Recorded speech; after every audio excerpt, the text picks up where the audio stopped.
And now you're listening to the Three Mamas podcast. Just three millennial mamas doing ministry, asking real questions and having real conversations.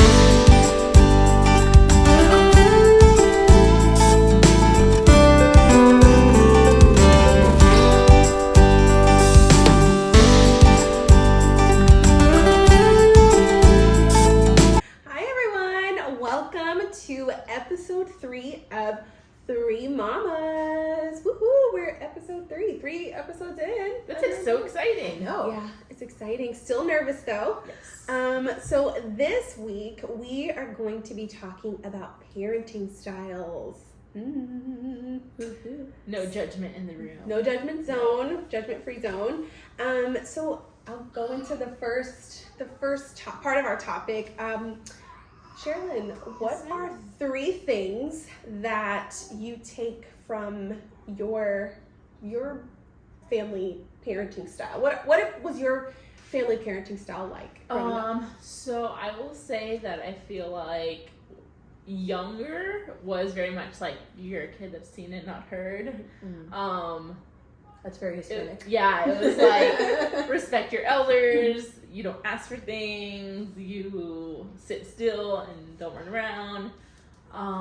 So I feel like that was it. But I kind of, in a flip the question, not flip the question, is I feel like I had, as I've grown and I have become a parent, I've looked more at things that I wouldn't do, from like, I love my siblings, but my siblings, or experiences in life, or other mom figures I've looked at. I'm just like, I agree with all the really good stuff, right, and like I put it into play already. But there's the things that are the red flags to me that I'm just like, oh, I'm not gonna do that. Right. Yeah. What about you, Francis? What about you? So I would say, like, I was raised by hippies in like the most amazing way. My parents are like the product of the 70s, and so we were raised like very vocal, like very like feminist, like, you know, like we're tell us how you feel and things like that. So I think I have adapted that with my kids too. Like, I want to hear their thoughts. I want to hear, like, you know, how they feel. Like, if, you know, like if you love something, go full-fledged with it and stuff like that. So I will say that, like, I wasn't raised like very like traditional, like in that traditional box, I don't think. And now I think as an adult, sometimes I struggle with that because I see people who are born like raised very traditionally, and I sometimes don't relate. And so sometimes I wonder, am I doing my kids a disservice by like not raising them like in the super traditional thing? But I will say maybe I'm a little bit more stern than my parents were. Like, my parents kind of like never really like got mad at us or like spanked us or things like that, where I think I'm a little bit more like rigid. I think that's probably like one of my bigger takeaways with stuff. Like, I think my parents were a little free, like a lot free, which is not a bad thing, you know, because, and also I think like you have to know your kid. So I think your parenting styles change also. And I know you guys only have 1 kid, I have 3 kids, but the way sometimes I parent Jacob versus Mia is sometimes different because their personalities are different. So I might be a little bit more stern with one, or a little bit more like loving, caring with the other, just because like their personality needs that. And stuff. So like it does change. So, but I will say that I think I am very much like, this house is like a free-for-all. Like, tell us how you feel. What about you? So for me, like my background, you know, with my family, it was more so along the same lines of you, like children are to be seen and not heard. Like, you have to respect your parents. Yes, ma'am. No, ma'am. Yes, sir. No, ma'am. You know, be respectful. And I feel like for me as a parent, it has changed like a little bit like how I parent my son, because it's like I don't want him to have a fear of adults, like in a sense of like, oh, okay, I didn't say excuse me when I talked to them or interrupted them. It's like, you know, you can be respectful but still not like be not fearful. Exactly. That's good. So I think that for me, you know, growing up, it was like you're gonna get in trouble if you don't, you know, in church, like, guys, this is gonna be funny, but like, you know, we went to church like 3 times on Sunday, and I remember one time, like, I did something in church and my mom gave me this look, and then she was like taking notes, but I don't know why I thought she was writing my name down. Like, I'm like, I'm in trouble. So I don't know, that fear, and I love my parents, but like that fear of like, okay, these are my parents. I need to do what they say. And I feel like I was that child that, like, I saw all my siblings, you know, shout out to them, that they did all the stuff that we, you know, would get in trouble for. And I was like, I can't do that. Like, I need to be the one that does not get in trouble, because they got in trouble. I'm not doing it. So the fear, you know, of being bad. Wait, so Sherilyn, you're the littlest in your Yes, family, I am right? the What about youngest. you, Kayla? You too, or middle? I'm middle. Middle child. Smack dab. And I'm the oldest. And I always love to meet people and be like, oh, I know you're an only child. Or I know. Because I do think parenting styles change for based from like the oldest. And then also you learn. Like I was the oldest kid, so I was like the practice child, where I saw my sister do things that I was like not allowed to do or whatever. So I do think it does change and stuff like that. But your family, what is their background? Like, so like my background, you know, I come from, you know, African American background, so it was a lot of like, you know, of course, respect. Like you walk into a room, you need to speak to the adults in the room. You know, that, like, when I say fear of, like, you know, you better go into someone's house and be respectful. You know, you don't go in here asking, you know, you don't act like we didn't feed you at home, like that stuff, you know. So that's kind of with us. What about you? So my mom's Colombian and my dad's Puerto Rican, and even though they're both Hispanics, it's two very different things. Yeah, it is. Like Colombians, and not that Puerto Ricans aren't, they're very like, you need to be well spoken and well mannered, and like Puerto Ricans are loud and like everyone's family and like talk to all the strangers in the street, you know, where my mom is like a little bit more cautious, and my dad was like, you know, I need you to be street smart, not book smart, and then my mom's like, no, you need to be book smart, not street smart. So like it was like a funky balance, right? Because like my dad could kind of care less if we went to school. Like he's just like, I just want you to have a good job, or like I just want you to be like a good human being, right? And my mom was like, college. So like I learned a little bit of the two of the pressures and like the non-pressures of things. So yeah, it's a very different balance, but still very much like walk in and say hi to all your tias, Right. You know, before you leave, say bye to all your cousins, say bye to grandma, you know, things like that. And like, so Puerto Ricans have this thing where when you enter a room, you have to say bendición. Yes. Which means like blessings, right? Yeah. If you don't say that, the look, it's a death stare. Like, you didn't say bendición. How dare you? So I'd be like, bendición. So it was a fearful thing. What about you, Sherilyn? Grew up in a very good Hispanic Puerto Rican household. Both my parents are Puerto Rican. I feel like I got a little bit of the old school raising where very much gender roles. My dad took care of everything outside. He was like the quote unquote breadwinner, took care of the house. But in the house, on my younger years, I would say, my mom was the one who was more active in like taking care of us, cooking, cleaning, all of that stuff. And then as I got older, my dad kind of did everything. I am a child of divorce, so that's kind of why. Things. Yeah. And that was a huge funky transition as well. But yeah, I was very much seeing gender roles and like ask for permission to do things, like saying like, Kayla, like you're seen, you're not heard, you're respecting of your adults, you do say bendiciones to everybody. And it changed. Like for me, my dad definitely softened up as life went on.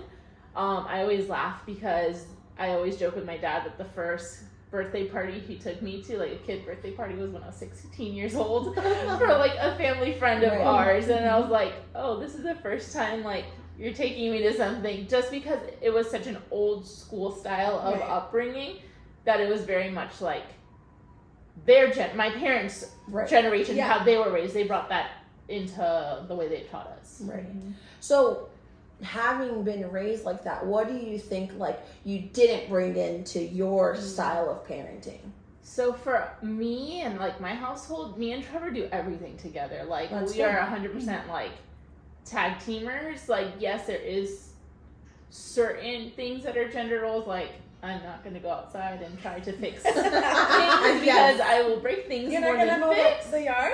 No, you don't want to. Our association does that. It's the only thing they do. See, but I would like thrive on that. Like definitely a lawnmower. So he does those things. But in our house, Trevor cooks. Why? Because he is Iron Chef, Chef. Mr. Amazing. Chef. So why am I going to do Right. it? Yes, Chef. Every once in a blue moon, I'll be like, okay, like I'll make something because I can cook, Right. but he just does it better. So I'm gonna take the better 100%. all day long. Yeah. Good food. But in general, we just really tag team everything. Like with Liam, we tag team everything. Like there's no, these are your roles and these are my roles. We just do everything together. Yeah. I kind of can like piggyback off of that because that's the way Shane and I parent. Like that's the way our marriage works is we like, you know, when I see that, you know, he, you know, I'll use the analogy of his cup is, you know, a little bit empty. Like I'm like, hey babe, like we're tag teaming this. Right. And like Trevor, Shane loves to cook, you know, he's top chef in our house. So for him, that is something that he likes to do. That's, you know, he likes to provide and make a meal for his family. And, you know, when he sees that I'm having one of those really rough days with work, he'll step in, and it's not like, okay, this is his role. This task is all on him. So I think that the same thing for us is like, we kind of look at each other and we kind of, you know, we're so in tune that I'm like, okay, he needs this time. Mm-hmm. Or he's like, you know, I need to give her this time. You go take your shower and I've got this, or I've got bath night tonight, you know, like I'm on bath duty, things like that. So we kind of like feed off of each other.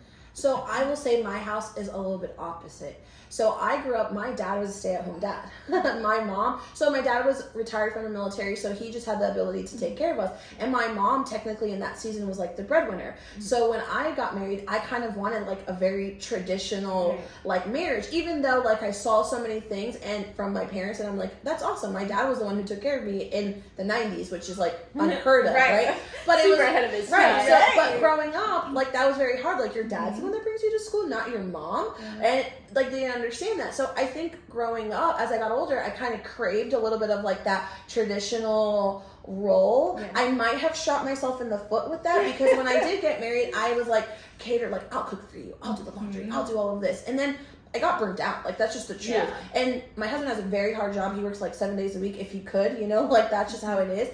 But as like kids got older, I was like, okay, like you need to do a load of laundry too. Like you need to help me. Like you need to learn how to cook. Like you need to learn how to do all of these things. Even though I like to do all of these things, it is hard on just one person. Yeah, for sure. So I will say like I did like crave more of a traditional like marriage of where like I was the one, I stayed home with the kids for 4 years, you know, like that really traditional, because I didn't see that growing up. That was actually like very weird.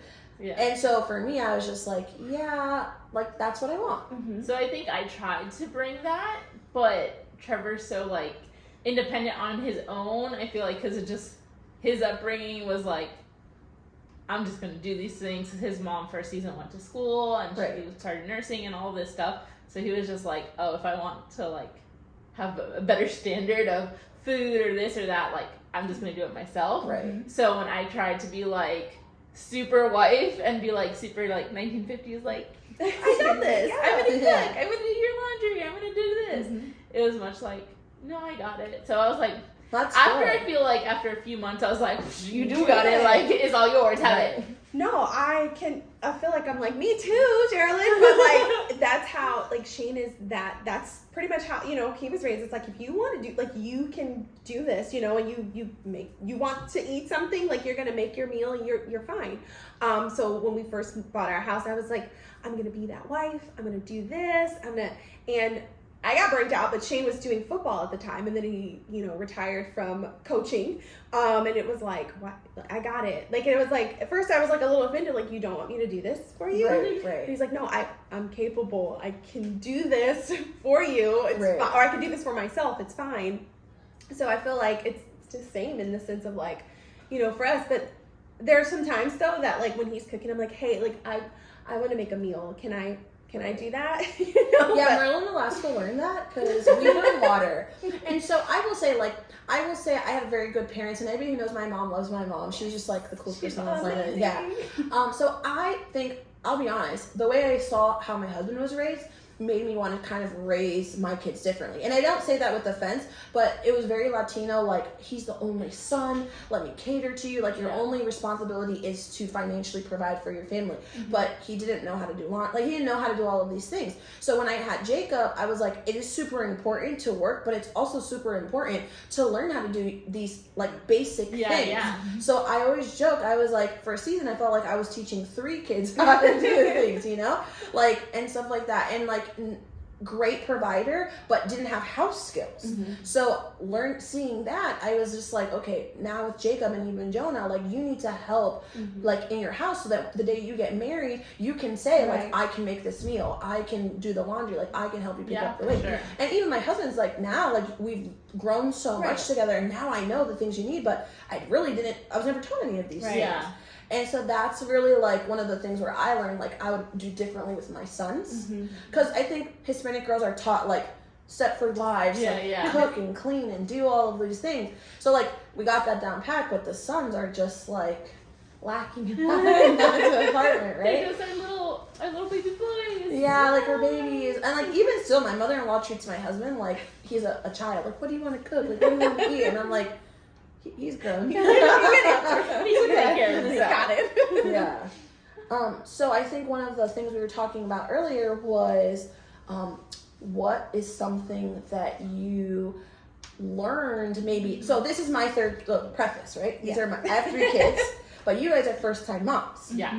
So what would you do differently or change up or continue to do with your next children? Because I believe you guys are having more children, right? Yes. The plan, yeah. Yeah. I want to be an aunt again. I'm trying. Pray for me, y'all. Praying. I want another niece or nephew. Niece. Niece. 2. And then you're done? After 2, yeah. I want 3 kids altogether. Yes. That's what I'm believing She wants for. to join the crazy gang of 3 kids. Yeah. Yeah. I don't know. I want twins, but I know that's not Oh, the girl. I'll I pray like that it. you want want to do it. twins. I will pray for you. Should I even say that? No. So what would I do differently? I feel like when Jackson was first born, because we prayed so hard for him, and I was like, okay, this is our miracle baby. I feel like I had so much anxiety around, like, making sure he didn't, like, fall, or, like, letting him be a child. Like, I let him be, but it was like, I was, like, always there. Oh, okay, don't fall. Oh my gosh, don't, like, is that okay if he does this? I was always Googling stuff, like, over-analyzing things. So I think with baby number 2, I will be a little bit more, like, it's okay, they're fine. And if not, like, there are things, people to reach out to.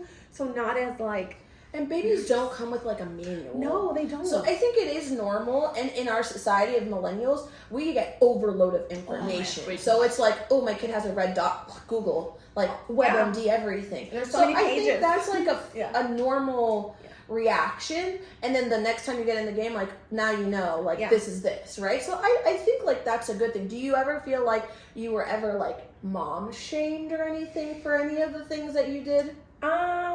Yeah, like, I feel like in the beginning I wanted to do all of these things because it's what was on, the right thing to do. Like, all of these, not, shaming any social media accounts, but it's like, this is best, or don't feed your kid this, or don't, Right. this is the best product. And then it's like with, my parents, my mom and my grandma, it's like, we didn't need all that Right. stuff, or, and it's like some things, like, I did want, like, I wanted it, I want to try it out, like, for myself. It's like, no offense to mom and grandma, but, like, I wanted to try it out for myself to make that decision instead of having someone say, you don't need all that, it doesn't take all that. And it's like, okay, but I want, then I would feel like, do I really need all that? Right. That makes sense. Yeah. What about you, Shirley? I kind of agree. Like, I'm just thinking about it now. I'm like, I think in, like, saying, like, okay, I want to do this, or, like, X, Y, and Z, or I don't want to do this, and having that external, like, opinion of grandparents of, Right. like, oh, it's like, but we want to do this, or this is Right. what we're going to do, Mhm. like, point blank period, thank you, I love you, but Thanks for the suggestion. yeah, Right. but stop there. Right. I think there's more things that I just learned that I wouldn't take in.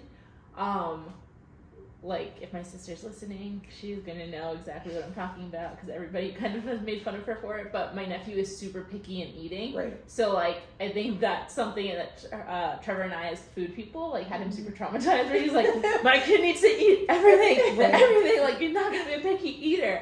So just stuff like that, but I don't think there was ever, like, thankfully we had a really great experience, or it's, like, nothing has ever been super shaming, or, like, disheartening, or things that, like, oh my gosh, I don't want to, like, I didn't really have anything too crazy, to be super honest. That's good. So I feel like, my family's opinionated, and we're just kind of used to it. So, like, I take everything with, like, a grain of salt. Like, I don't really, like, listen to anything. But I will say, like, one of my, I guess, like, armors that I built with that was, like, not receiving help. So I recently came back from a trip, and I flew with 3 kids by myself. And granted, like, I needed help with the stroller, I needed these things, and people were like, do you need help? And my automatic defense, like, no, I got it. And I think it's like this fear of just, like, kind of asking for help. And I remember being with the twins and being sometimes very overwhelmed, and people would be like, can I help you? And I'd be like, no, I'm okay. Like, I had this feeling like I needed everything to be okay all the time, because if I asked for help, then it was like I was doing something wrong in parenting, or it opened the doors for you to, like, well, this is what you need to do better, or you need to do, like, you need to be a better time manager, or you need to be all these things. So I kind of just, my default answer was just like, no, I got it. I'm fine. I'm good. Everything's great. Like, this and that. Yeah. But really, like, I did need you to help me open the door. Or, like, I really, you know? So, like, I think that was, like, something that I would say, like, not to bring back into my things. Like, or even now with Jonah, I still struggle, like, checking myself and not doing that over again and stuff. And so I will, like, going forward, now I know, like, I will hold the door open for the person even if they tell me no. Yeah. Because I'm the person that says, no, thank you. Yeah, that's good. And so, like, I don't think I was ever really, so I will say there was one thing that I was shamed on, and it wasn't necessarily, like, about parenting. It was more about, like, me, how I chose to recuperate. After I had the kids. So it was one of those things where it was like, people have a lot of opinions to things, like, why aren't you doing this? Like, why are you doing this and not doing this? Like, Spanish people have this thing called la dieta. It's like the diet, and for 40 days you're not supposed to do anything, and, like, put a faja on, like, a girdle, and do all these things. And then I was like the snapback, right? The snapback of things. And so when I didn't fall into the line of, like, the snapback of things, like, I had, like, a lot of shame about, like, people shamed me about that. Like, you need to do this, you need to do this, you need to breastfeed, you need to do all of these things. And then I was like, but you don't understand, like, what's going through with my body. So even though I didn't get shamed, like, what I was doing as a parent, like, you had great things to say to me about a parent, but as a person, you kind of, like, tore me down. And that was tough. That was one of those things where it's like, now with Jonah, I kind of had to, like, put myself in a box where, like, I don't listen to anything anybody says. Let's talk about that for a minute there, because I feel like how you say you have that where it's like that diet. For me, that was something, it was like, okay, not my mindset, because me, honestly, I was like, I'm just like, I just had a baby, this is so cool. But you hear people saying, like, oh, like the thought of, oh wow, you don't even look like you had a baby, or oh my gosh, this, like, commenting on a woman's body after she had just given birth to a baby, I feel like it's a big no-no. Right. No one should ever do that. And, like, and that's my strong opinion. I stand by. I don't care if it's like oh wow, it's a compliment. No, let's talk about, like, how you're doing, or you know, ask about something else. There are other things to talk about with a new mom besides her body. Or if she's breastfeeding. So. Oh my gosh, that question. That's like a whole podcast. Oh yeah. Triggering, but I'll save that for another episode. Before we get too far, what is something spiritually in your first year that you felt like that experience of maybe shaming or lack of somebody asking you something about, like, and checking in on you, felt like you spiritually matured, or you had to go to God because you had to fill a gap, or you had to take something before Him?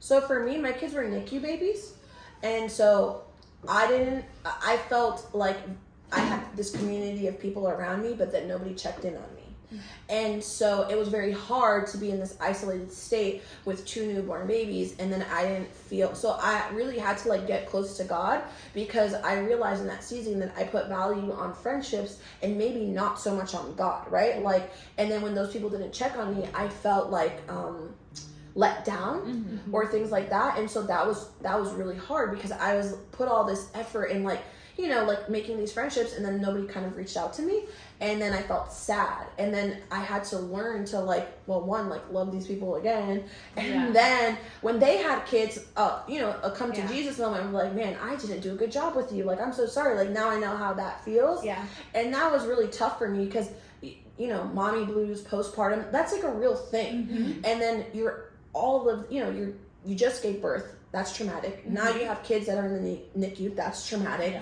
And then you don't feel like anyone's there for you, you know? Or maybe sometimes we don't know how to be there for you. Yeah, for sure. And that was really tough for me. How about your second go around? So I will say my second go around was a lot better because I was around different people and things like that. And a lot of people checked in on me and things like that. But I also think I built a tough exterior. And so like, random note, my C-section popped open the second time around, and I didn't tell anybody. I only told Sherilyn. I was like, and so things like that. But I was scared to tell people around me, like, hey, pray for me. Like, I'm suffering with like this scar tissue things, because I, you know, like you again opening the doors to maybe people like, oh, you need to do this, or you should have done this, and then realistically, like I went to the doctor, and it was just a thing, you know, like, it's nothing that I could have done, you know. So I think it did get better the second time around, but I still felt fearful to share some of the things I was going through. How about you, Kayla?